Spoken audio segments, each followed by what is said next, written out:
Kembali di Sapa Indonesia Pagi, saudara, sejumlah titik api kembali muncul di Taman Nasional Bromo Tengger Semeru pada Kamis pagi. Otoritas bilang hingga kini luasan area yang terbakar diperkirakan mencapai 120 hektar. Kepala Balai Taman Nasional Bromo Tengger Semeru bilang pada Kamis pagi titik api kembali muncul dan meluas. Area terbakar terdiri dari semak dan beberapa pepohonan yang berada di tebing curam. Helikopter waterbombing ikut dikerahkan membantu memadamkan kebakaran di Gunung Bromo.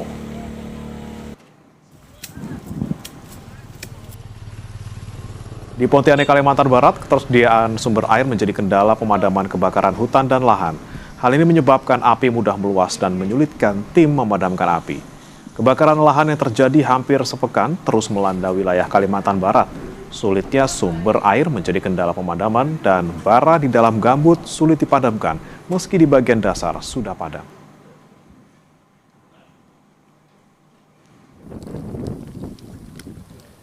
Sementara kabut asap akibat maraknya kebakaran hutan dan lahan di Kabupaten Banjar kini mulai berdampak pada kesehatan warga.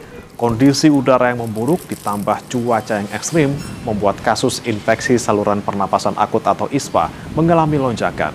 Dari data Dinas Kesehatan Kabupaten Banjar, jika pada bulan Juni jumlah penderitanya sebanyak lebih dari 3.000 kasus, kini pada Juli menjadi 4.920 kasus. Sebagian besar penderita didominasi oleh kelompok usia rentan seperti balita dan remaja. Ini sekitar 4.920 di bulan Juli.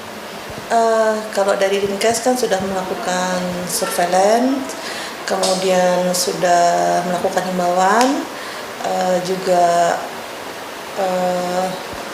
penanganan pada masyarakat untuk himbauan menggunakan masker.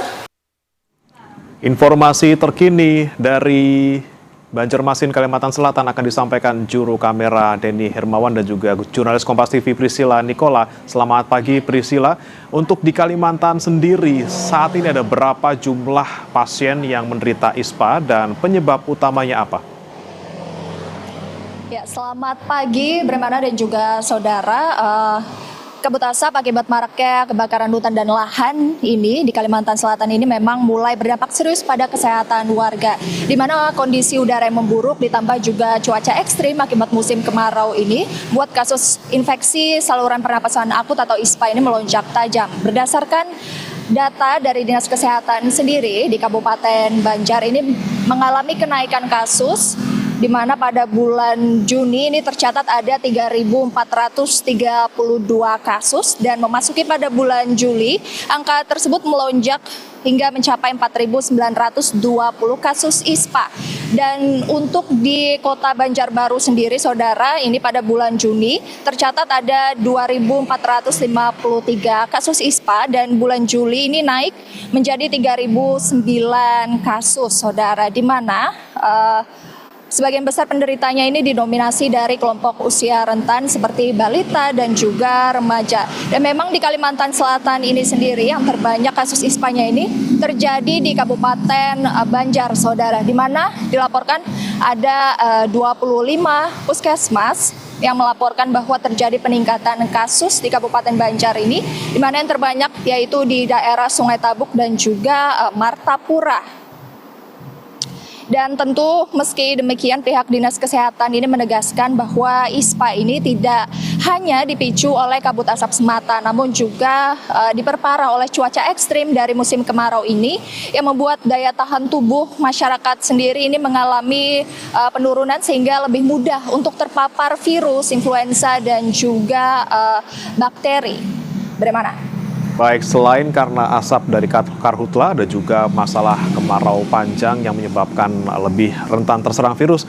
Tapi Priscilla, apakah upaya yang dilakukan Pemda setempat sudah cukup? Misalnya, adakah upaya untuk mengevakuasi warga ke tempat yang lebih aman dan juga lebih sehat udaranya?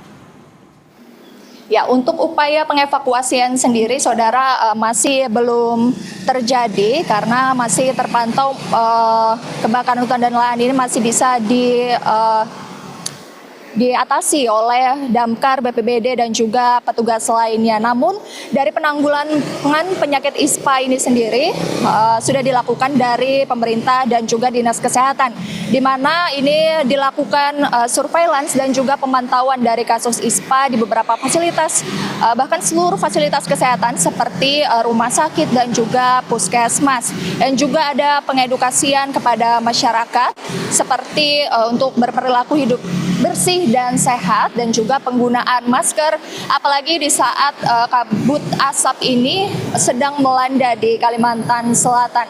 Dan juga pemerintah sendiri mengimbau untuk tetap menjaga hidrasi seperti mengkonsumsi air yang cukup dan juga melakukan cuci tangan agar terhindar dari penyebaran penyakit lainnya.